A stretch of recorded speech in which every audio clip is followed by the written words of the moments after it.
Good morning, everyone.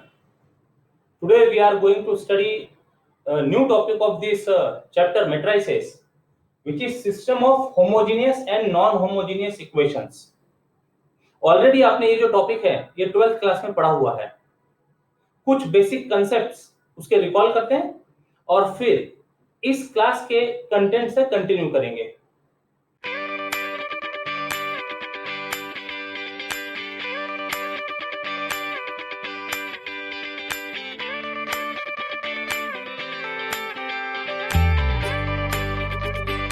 Consider a system of m equations in n variables or unknowns. Let those unknowns be denoted by x1, x2, xn. और equation लिखते समय जो coefficients है वो coefficients को हम matrix के एलिमेंट्स के नोटेशन में ले लेते हैं, जैसे कि a11 x1 plus a12 x2 plus a13 x3 up to a1n xn equal to b1. मतलब ये हमको रिप्रेजेंट कर रही है फर्स्ट इक्वेशन जिसका देखो फर्स्ट एलिमेंट फिक्स है और सेकंड जो इंडेक्स है वो चेंज होते जा रहा है 1 2 3 n. इसी तरह से जब सेकंड इक्वेशन लिखेंगे तो सेकंड इक्वेशन का फर्स्ट सफिक्स ये फिक्स है a21 plus a22 x2 plus a2n xn equal to b2 and so on. हम m इक्वेशंस की बात कर रहे हैं तो ये सेकंड इक्वेशन रिप्रेजेंट कर रही थी. m इक्वेशन लिखते समय we write am1 x1 plus am2 x2 plus am3 x3 up to amn xn equal to bm. तो इस तरह से m इक्वेशंस हो गई n वेरिएबल्स में वेयर कोएफिशिएंट्स aij's, ये जितने भी हमको a नोटेशंस दिख रहे हैं और ये जो राइट हैंड साइड में कांस्टेंट्स है bi's आर कांस्टेंट्स, इनको कहते हैं स्केलर्स. जो भी कुछ काम अभी तक के हम करते आ रहे हैं मैथमेटिक्स में, all those constants are scalars belongs to some field f. अभी के लिए फिलहाल फील्ड बस इतना ध्यान रखिएगा, आप जो भी ऑपरेशंस मैथमेटिकल ऑपरेशंस परफॉर्म करते हैं नंबर्स पर तो all those numbers belongs to some field f. ये फील्ड जो टॉपिक है इसके बारे में डिटेल स्टडी जब आप फाइनल ईयर में जाएंगे तो वहां एक टॉपिक होता है एब्स्ट्रैक्ट अलजेब्रा. उसमें ये केवल एक जो वर्ड है फील्ड, इस पर बेस एक यूनिट होता है, कंप्लीट यूनिट. तो अभी केवल फील्ड ऑफ स्केलर्स इतना ध्यान में रखिए. यदि यहां पर सारे रियल नंबर्स हो तो वो कहलाती है रियल फील्ड. यदि मान लो फील्ड में हम कॉम्प्लेक्स नंबर अज्यूम कर रहे हैं तो वो कहलाती है कॉम्प्लेक्स फील्ड. फिलहाल के लिए फील्ड इज सफिशिएंट. अब ये जो इंडेक्स हमने दिए i और j, तो देखिए i कैसे वैरी हो रहे हैं. फर्स्ट इंडेक्स i बोला है तो i runs from 1 2 3 up to m और सेकेंड इंडेक्स हमने j लिखा है तो j कहां से कहां तक के वैल्यू हो रहा है 1 2 3 अप टू n. तो suffix j runs from 1 to n and i runs from 1 to m. ये सब नोटेशनल पार्ट हो गया. Now in matrix notation this system of equations can be written as ax equal to b, where a is collection of all these constant row wise. यदि मान लो हमने coefficients लिख दिया, सारे रो वाइज कोएफिशिएंट्स लिख दिए तो ये बन गया matrix of order m by n and it is called as coefficient matrix. x is matrix of unknown x1 x2 xn. अब ये हमने इस फॉर्म में लिखा है this is row matrix of order n by 1. इसको column form column this is in column form. इसको row form में लिखा जा सकता है विद ट्रांसपोजिशन डैश और t. तो ये हो गया ट्रांसपोजिशन. जो भी कन्वीनियंट हो मेथड वो लिख सकते हैं. b is matrix of right hand side constants b1 b2 bm. Again this is in column form m rows और 1 column, or this can be written as b1 b2 bm transposition. Okay, so ये इतनी बड़ी जो system of equations है, ये system of equations को लिखने का शॉर्ट मेथड है matrix notation ax equal to b. Now depending on nature of b the systems are categorized into two parts. Number one, if B equal to 0, null matrix, then system is called homogeneous. Then system is called homogeneous system. Homogeneous system of equations. And number two, if B is not equal to null matrix, मतलब यदि वहां non zero entries होंगी right hand side में, सारे element यदि zero नहीं हो, then non-homogeneous system of equations.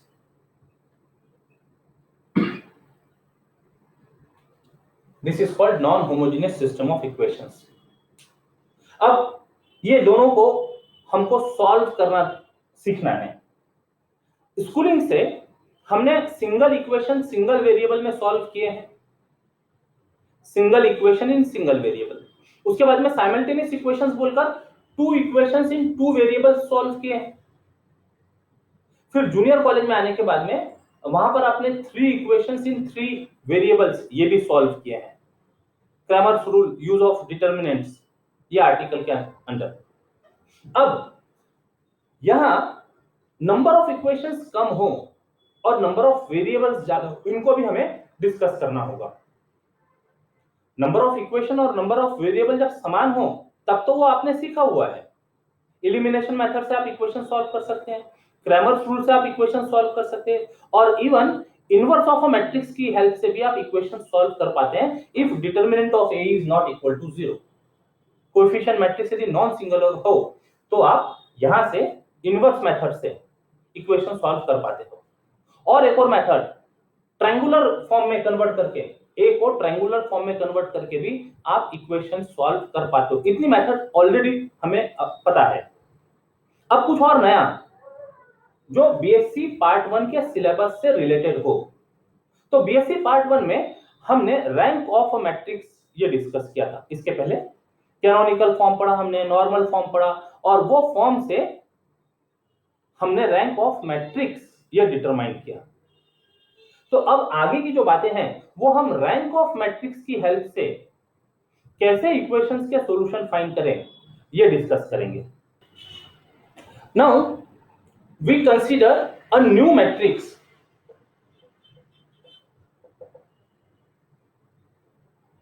called augmented matrix. A matrix called augmented matrix, denoted and defined as C. augmented matrix को नाम दे रहे C इक्वल टू A और उसके साइड में लिखा B. कभी कभी इनको ऐसा पार्टीशन अपने अंडरस्टैंडिंग के लिए ऐसा शो करते हैं, A और उसके साइड में B. ओके, तो अब जब ये मैट्रिक्स लिखेंगे तो एक कैसे बन जाएगा. अभी जो हमने इसके पहले जो भी डिस्कशन किया उसकी हेल्प से यदि हम C लिखना चाहें तो this C will become A11 A12 A1n A21 A22 A2n AM1 AM2 AMN. इतना मैट्रिक्स तो A है. अब इसके साइड में हम B कॉलम रखना चाह रहे हैं तो B1 B2 BM. इसका ऑर्डर बन गया M रोज और पहले n कॉलम था, अभी एक कॉलम और ऐड हो गया तो n+1 column, m bye n+1. अब ध्यान से सुनिएगा क्या होने जा रहा है. हम इसको C को, ऑगमेंटेड मैट्रिक्स को रो कैनोनिकल में या फिर नॉर्मल फॉर्म में कन्वर्ट कर सकेंगे. अब जब इस ऑगमेंटेड मैट्रिक्स को हम यदि कैनोनिकल फॉर्म में कन्वर्ट करें कैनोनिकल फॉर्म मतलब पिवोट एलिमेंट 1 और उसके नीचे सब 0, पिवोट एलिमेंट 1 उसके नीचे सब 0। यदि ऐसा वर्क कंप्लीट करें तो इसी मैट्रिक्स से हम रैंक ऑफ सी की बात कर सकेंगे। यदि पूरे मैट्रिक्स को ऑब्जर्व करेंगे तो रैंक ऑफ सी की बात कर सकेंगे, और यदि मान लो इसको हम हाइड कर दें तो केवल इतना पार्ट देखकर हम रैंक ऑफ ए की बात कर सकेंगे। तो if we convert this C into canonical form, तो उस कैनोनिकल फॉर्म से we can discuss rank of A as well as rank of C. On converting C into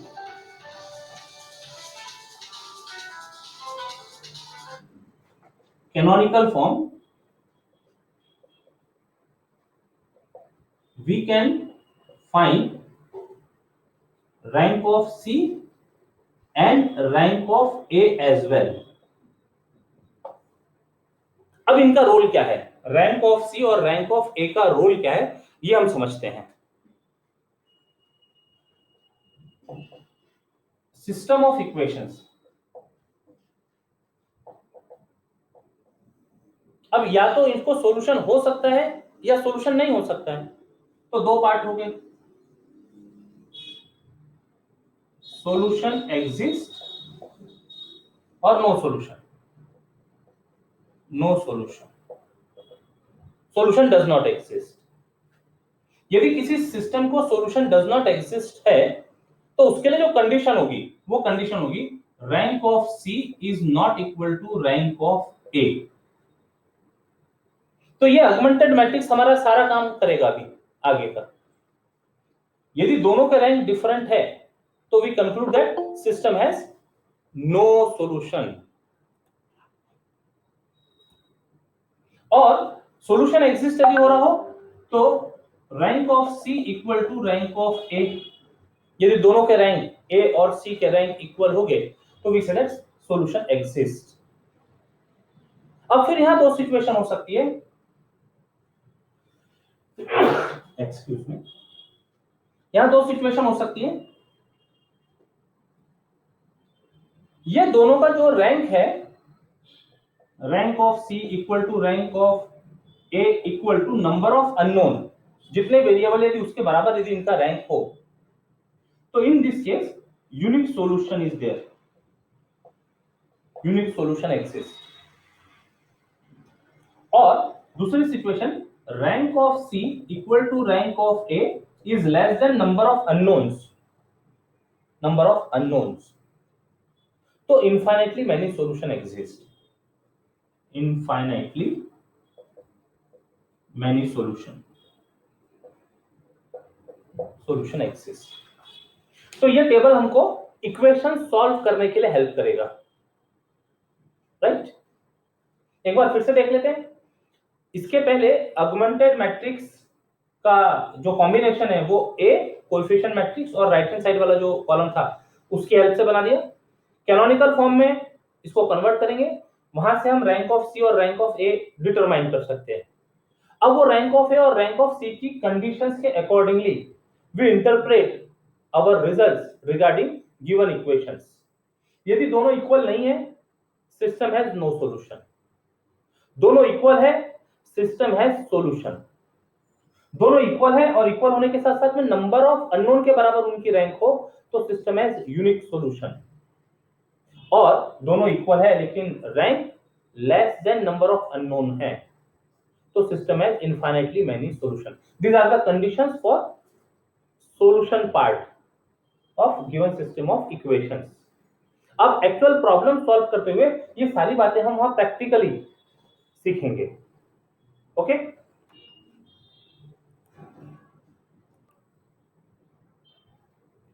find all solutions of x1 minus 2x2 plus x3 minus 3x4 equal to 1। अब ये देखने से समझ में आता है x1 x2 x3 x4 ये हमारे वेरिएबल्स है, अननोन्स है जिनको हमको फाइंड करना है। लेकिन अभी तक के हमने पढ़ा कि जितने अननोन हो उनको फाइंड करने के लिए उतने ही इक्वेशन की जरूरत पड़ती है, बात सही है।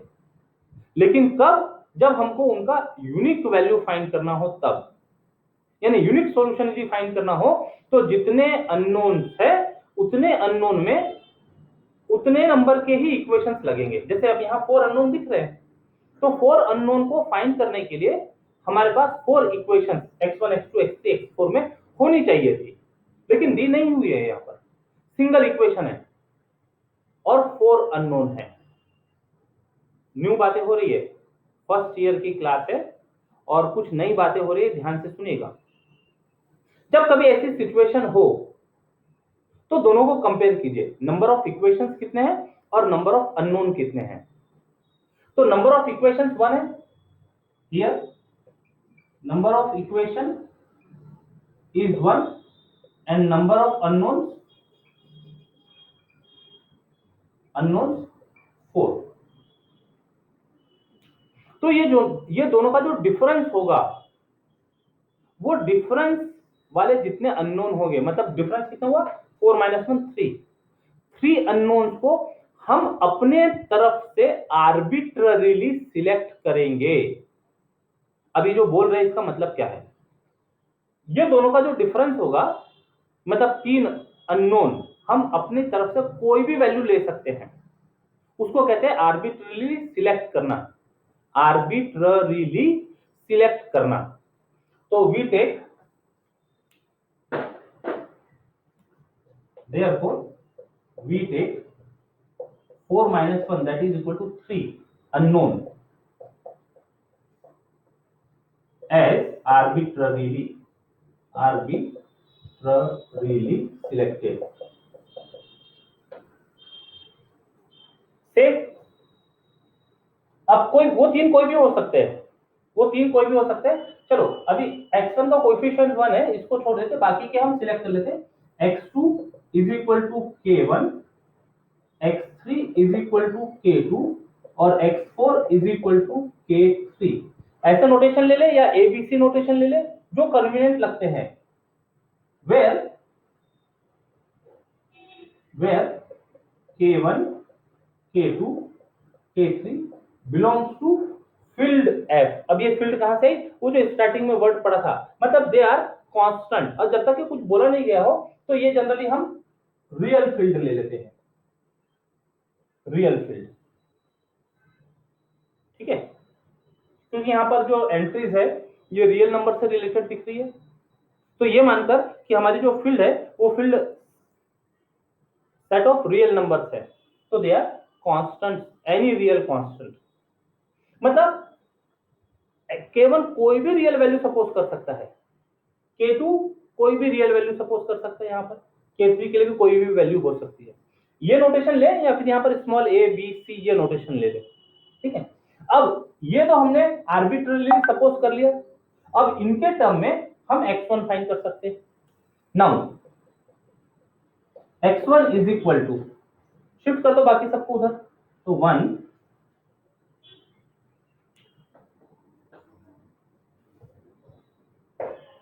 Now x1 is equal to, shift कर देते 1 माइनस उधर जाके हो गया plus 2x2 minus x3 plus 3x4।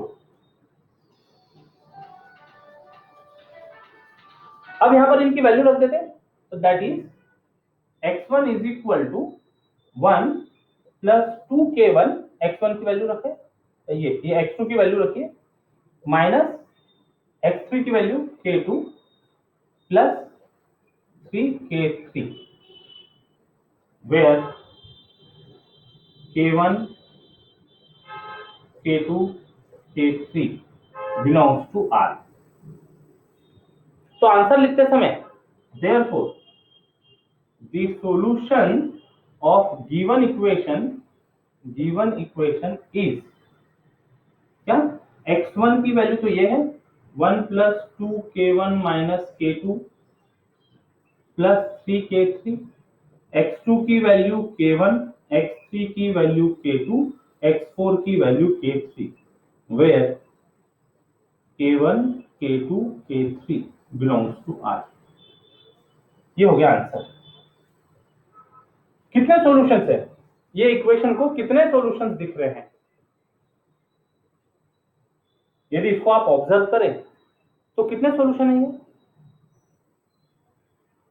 Infinitely many solutions. ये पूरा सेट है, x1 x2 x3 x4, ये सेट है एक। यहाँ पर ये अलग अलग वैल्यू ले सकते हैं, जैसे जैसे इनकी वैल्यू अलग अलग होते जाएंगी वैसे वैसे x1 अलग होते जाएगा। तो we get infinitely many solution, these are infinitely many solutions.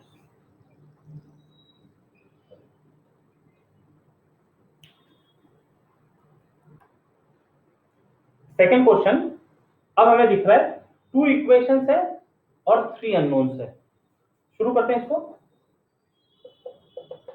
Here number of equations is to number of unknowns or variables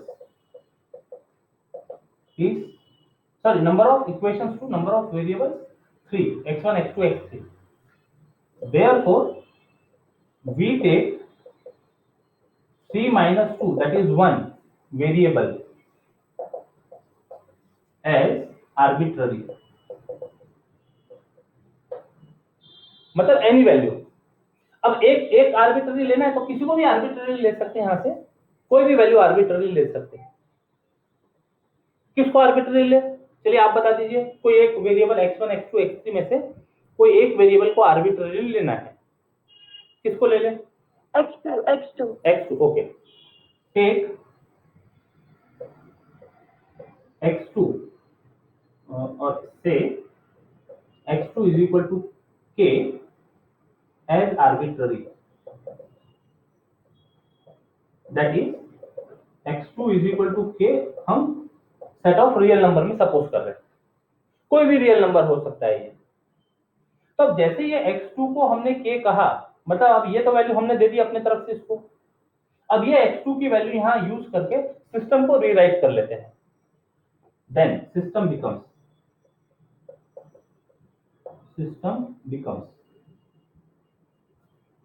x1 plus k plus x3 equal to 4, 2x1 plus 5k minus 2x3 equal to 3।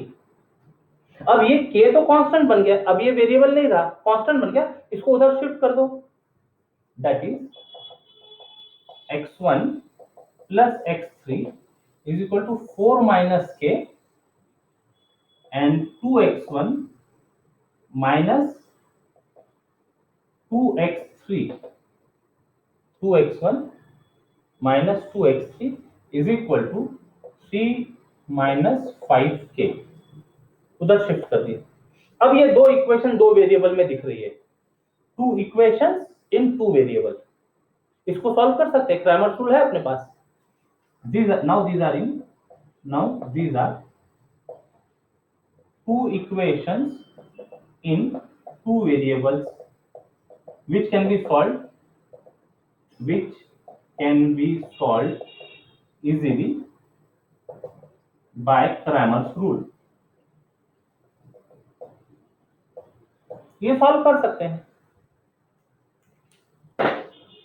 तो x1 की value determinant upon determinant, x2 की value determinant upon determinant, ये पढ़ा है 11th 12th में पढ़ा हुआ है सब। डिनोमिनेटर का जो डिटर्मिनेंट है वो मिलेगा ये वेरिएबल के कोएफिशिएंट से 1 2 1 minus 2, 1 2 1 minus 2, ये भी सेम है 1 2 1 minus 2। और न्यूमरेटर में जब x1 फाइंड करना है तो x1 के कोएफिशिएंट्स की प्लेस पर राइट हैंड साइड वाले number 4 minus k 3 minus 5k, और ये कॉलम अपनी जगह, ये कॉलम अपनी जगह। x3 है, this is x3, variable x1 और x3 फाइंड करते हैं ना, इट इज x3। हाँ, जब x3 फाइंड करना है तो x3 का जो कोएफिशिएंट्स है उसकी जगह पर राइट हैंड साइड नंबर आएंगे 4 minus k 3 minus 5k, और ये first column as it is 1 2। इसको एक्सपांड करिए, x1 is equal to denominator -2 यानी ये हो गया -4, इधर -8 plus 2k minus plus 5k। ये डिटर्मिनेंट सिंप्लीफाई किया जा सकता है। x1 इक्वल टू आ गया 7k minus 11 upon minus 4।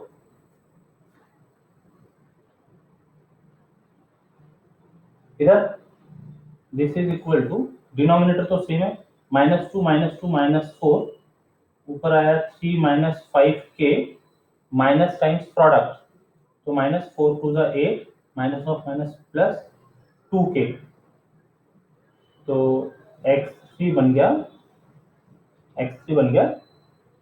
-3k minus 5 upon -4।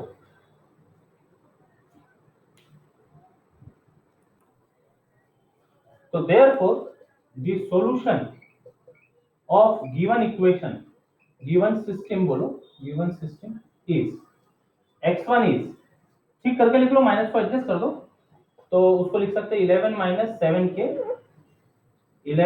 7k upon 4, minus adjust कर दिया, x2 is equal to k और x3 is equal to, minus adjust कर दो, तो 5 plus 3k upon 4, minus adjust कर दिया, where k is any real number। ये आंसर। Again these are infinitely many solutions, these are infinitely many solutions। k की अलग अलग वैल्यू लेते जाए, यदि k की अलग अलग वैल्यू, जैसे फॉर एग्जांपल एक पर्टिकुलर वैल्यू की बात करते हैं, इन particular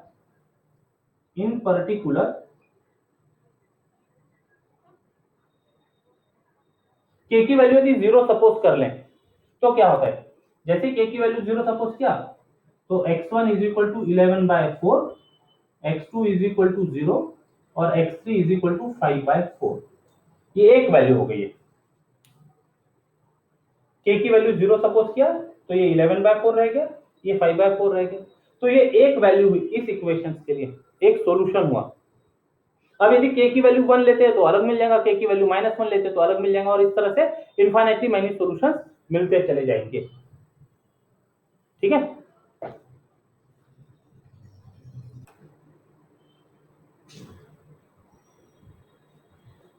third example, system of 3 equations in 3 unknowns। Now we can use the method of rank of A and rank of C। Let us write first augmented matrix C। Here the augmented matrix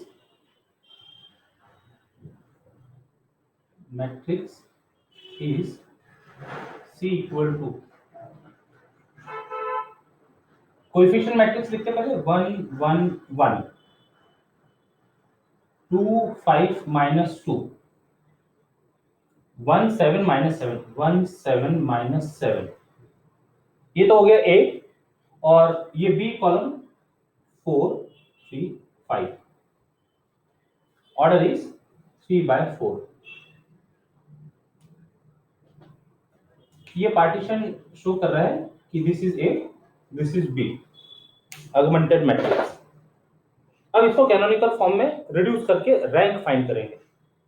तो already 1 is there, ये 1 की help से इनको बनाते हैं 0, तो this is equivalent to R2 changes to R2 minus 2 times R1, R21 with scalar -2। Apply करें 1 1 1 4 as it is, -2 से मल्टीप्लाई करके ऐड किए, -2 से मल्टीप्लाई करके ऐड किए, -2 से मल्टीप्लाई करके ऐड किए, तो -4 हो जाएगा, -2 से मल्टीप्लाई करके ऐड किए, -8 प्लस 3 -5। अब ये 1 को 0 बनाना है, तो R3 changes to R3 minus R1, तो R31 विथ स्केलर -1। अप्लाई कर देते, -1 से मल्टीप्लाई करके ऐड, -1 से मल्टीप्लाई करके ऐड, -1 से मल्टीप्लाई करके ऐड, -1 से मल्टीप्लाई करके ऐड, 1 उसके नीचे आ गया 0। नेक्स्ट पिवोट एलिमेंट, इसके नीचे 0 बनाना है, तो इसके नीचे 0 बनाना है। तो कई बार प्रॉब्लम के एंट्रीज को देखते हुए उसको वाकई में 0 बनाने की जरूरत है क्या, ये सोचा जा सकता है। तो बिना 0 बनाए भी काम कर सकते हैं, सॉरी बिना 1 बनाए, 3 को बिना 1 बनाए भी काम कर सकते हैं। जैसे 6 को 0 बनाना है तो 3 की हेल्प से किया जा सकता है। R3 changes to R3 minus 2 times R2, 0 बन जाएगा। This will be pivot element, pivot element. ठीक है, अभी एग्जैक्टली कैनोनिकल फॉर्म मतलब ऐसा literal meaning of canonical form में रिड्यूस करना, इट इज नॉट नेसेसरी। हमको इक्वेशन सॉल्व करना है, कैनोनिकल फॉर्म हेल्प करता है इक्वेशन सॉल्व करने के लिए। हाँ, यदि ये आसानी से 0 नहीं बन रहा हो तो फिर 1 बनाकर उसकी हेल्प से 0 बनाना होगा। अभी बन जाता है, अभी 0 बना देते हैं 6 को। तो this is equivalent to R3 changes to R32 with constant -2। बता R3 changes to R3 minus 2 times R2। देखो 1 1 1 4 0 3 -4 -5 और -2 से मल्टीप्लाई करके ऐड, 0 रहेगा। -2 से मल्टीप्लाई करके ऐड, ये 0 होगा। -2 से मल्टीप्लाई करके ऐड करना है, तो -2 से मल्टीप्लाई किया तो 8 हो गया, 8 -8 ये बन गया 0। और -2 से मल्टीप्लाई किया तो वो बन गया 10, 1 में ऐड किया 11। अब थर्ड में पिवोट एलिमेंट यहाँ है 11। अब ये 11 को 1 बनाया जा सकता है, नॉन जीरो एलिमेंट है, let it be, let it be. So from this we can write rank of A as well as rank of C. अच्छा, ये कोई बड़ा काम नहीं है 3 को 1 बनाना। यस, 1/3 से मल्टीप्लाई कर देंगे तो फ्रैक्शंस आ जाएंगे अननेसेसरली। हमको इक्वेशन सॉल्व करना है, main purpose is to solve equation. इसको भी 1 बनाया जा सकता है, 1/11 से मल्टीप्लाई कर देंगे तो 1 बन जाएगा। आगे देखिए वो क्यों जरूरी नहीं है, देखिएगा। फ्रॉम दिस रैंक ऑफ सी, पूरा सी है, non zero rows, number of non zero rows, number of non zero रोज कितनी है, 3। तो रैंक ऑफ सी हो गया 3 and rank of A, number of non zero rose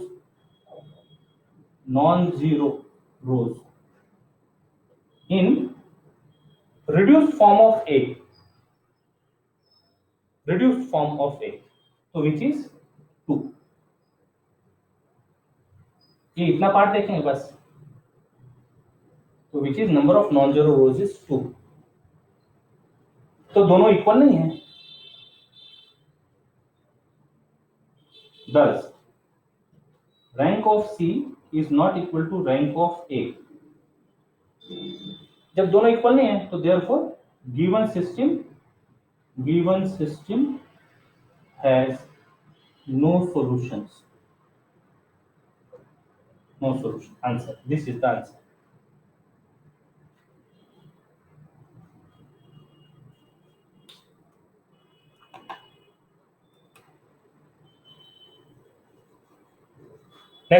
Next example, system of equations, 4 equations in 4 variables।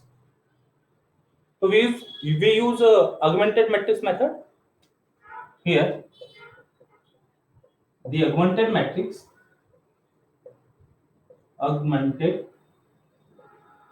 matrix is C equal to, पहले एक की entries लिख लेते हैं, 1 1 1 1 1 1 1 minus 1 1 1 minus 1 1 1 minus 1 1 1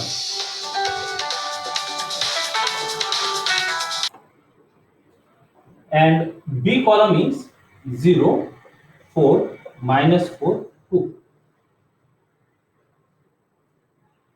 तो ये जो फर्स्ट पार्ट है ये A रिप्रेजेंट करता है और ये बाद वाला कॉलम B रिप्रेजेंट करता है। Complete is augmented matrix. इसका कैनोनिकल फॉर्म कन्वर्ट कर लेते, इसका रैंक फाइंड, बेसिकली इसका रैंक फाइंड करना है, नंबर ऑफ नॉन जीरो रोज। तो पहले इसको ट्रायंगुलर फॉर्म में कन्वर्ट करते, ठीक है। तो ये 1 की हेल्प से इन सबको बनाना है 0। R2 changes to R2 minus R1, constant is -1। सभी में वही काम करना होगा। First row as it is 1 1, अलग एंट्री ले लेते हैं, 1 1 1 1 0, -1 से मल्टीप्लाई करके ऐड करना है, -1 से मल्टीप्लाई करके ऐड, -1 से मल्टीप्लाई करके ऐड, -1 से मल्टीप्लाई करके ऐड किए और -1 से मल्टीप्लाई करके ऐड किए। R3 changes to R3 minus R1, same same transformation लगेगा, -1 से मल्टीप्लाई करके ऐड किए, -1 से मल्टीप्लाई करके ऐड, -1 से मल्टीप्लाई करके ऐड किए, -1 से मल्टीप्लाई करके ऐड किए, -4। ठीक, R4 चेंजेस टू R4 1 -1, -1 से मल्टीप्लाई करके ऐड, -1 से मल्टीप्लाई करके ऐड, -1 से मल्टीप्लाई किया 1 में ऐड किया, -1 से मल्टीप्लाई करके ऐड, -1 से मल्टीप्लाई करके ऐड, सब 0 0 आ गए। अब ये सिंगल 0 है, तो इसके बाद की ये जो रो है नॉन जीरो एलिमेंट वाली, ये ऊपर होनी चाहिए, नंबर ऑफ 0 इंक्रीजिंग ऑर्डर में दिखने चाहिए। तो R4 और R3 को इंटरचेंज कर दें, R क्या है, R2 और R4, सॉरी R2 और R4, R24 को इंटरचेंज कर देते हैं, 1 1 1 1 0, ये हो गया 0 -2 0 0 2, R3 अपनी जगह 0 0 -2 0 -4, और वो सेकंड रो आ गई 0 0 0 -2 4। Number of 0 in second row 1 है, नंबर ऑफ जीरोस 2 हो गए, नंबर ऑफ जीरोस 3 हो गए। तो मतलब ट्रायंगुलर फॉर्म जैसा दिख रहा है। और पिवोट एलिमेंट 1 कैनोनिकल फॉर्म की जब बात करते हैं तब डेफिनेटली होने चाहिए। अभी हमको इक्वेशन सॉल्व करनी है तो इसकी हेल्प ले रहे हैं। तो इतने से हम रैंक डिसाइड कर सकते हैं। अच्छा, अब ये जो एलिमेंट है नॉन जीरो एलिमेंट है, नॉन जीरो एलिमेंट है तो कैनोनिकल फॉर्म जब चाहिए होगा तो 1 बनाना होगा। अभी 0 तो नहीं होगा, ये बात कंफर्म है, इसको 0 नहीं होगा। तो इतने से हम रैंक ऑफ ए और रैंक ऑफ सी ये डिटरमाइन कर सकते हैं। तो from this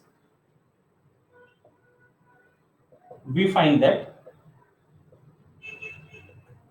rank of C, पहले कंप्लीट मैट्रिक्स का number of non zero rows, number of non zero रोज,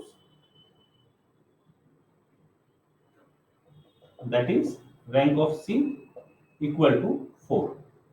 अब रैंक ऑफ ए के लिए वही पार्टीशन वाला जो पार्ट है इतना देखना होगा। तो again number of non zero rows, number of non zero रोज,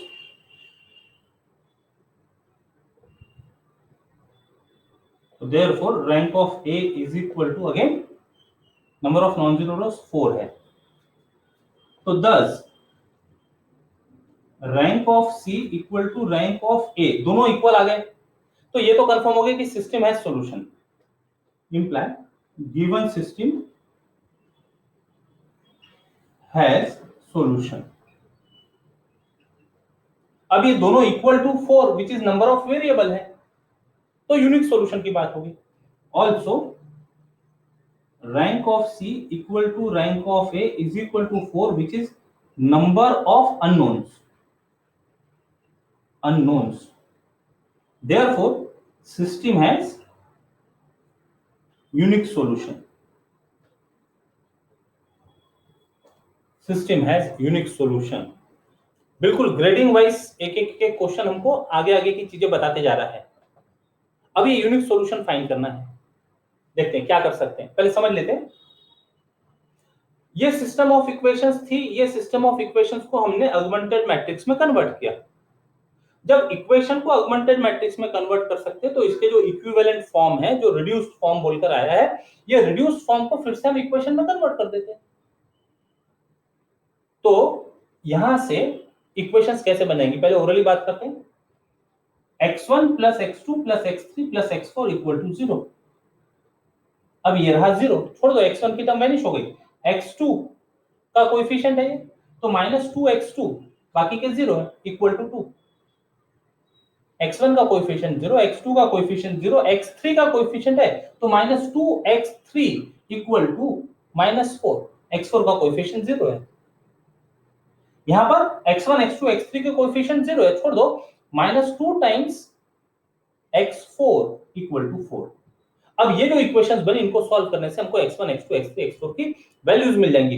यदि हम इनको एक्चुअल कैनोनिकल फॉर्म में फाइंड करते हैं, एक्चुअल कैनोनिकल फॉर्म में, तो इसको 1 बनाना पड़ता है, इसको 1 बनाना पड़ता है, इसको 1 बनाना पड़ता है, तो हमको x2 x3 x4 की वैल्यू डायरेक्ट मिल जाती थी, इक्वेशन सॉल्व करना नहीं पड़ता था। बस इतना ही डिफरेंस है एक्चुअल कैनोनिकल फॉर्म में और ट्रायंगुलर फॉर्म जैसा कह सकते हो उसको। हमारा पर्पस सॉल्व होता है इक्वेशन सॉल्व करने का। तो अब ये जो अभी ओरली डिस्कस किया, इसको लिखकर बता देते हैं, ठीक है। This reduced matrix is equivalent to system of equations. इनको नंबर दे देते हैं, 1 2 3 4। तो ये तो तीन डायरेक्ट हमको वैल्यूज प्रोवाइड कर देंगे। 2 implies x2 is equal to -1, 3 implies x3 is equal to 2, इससे डिवाइड किया, इससे डिवाइड कर दिया, और 4 imply x4 is equal to -2। तीन वैल्यू आ गई, x2 x3 और x4 की। अब ये तीनों वैल्यू इसमें पुट कर देते तो x1 आ जाएगा। Therefore 1 imply x1 वैल्यू रख दो सबकी, -1 +2 -2 इक्वल टू 0। x2 की वैल्यू -1, x3 की वैल्यू 2 -2, तो this implies x1 is equal to 1। Hence the unique solution of given system is, इसको यहीं कंप्लीट कर देते हैं। बाद में आप ये जो वैल्यूज है इक्वेशंस में पुट करके वेरीफाई कर सकते हैं। Hence the unique solution of given system is x1 equal to 1, x2 equal to -1, x3 equal to 2 और x4 equal to -2। आंसर।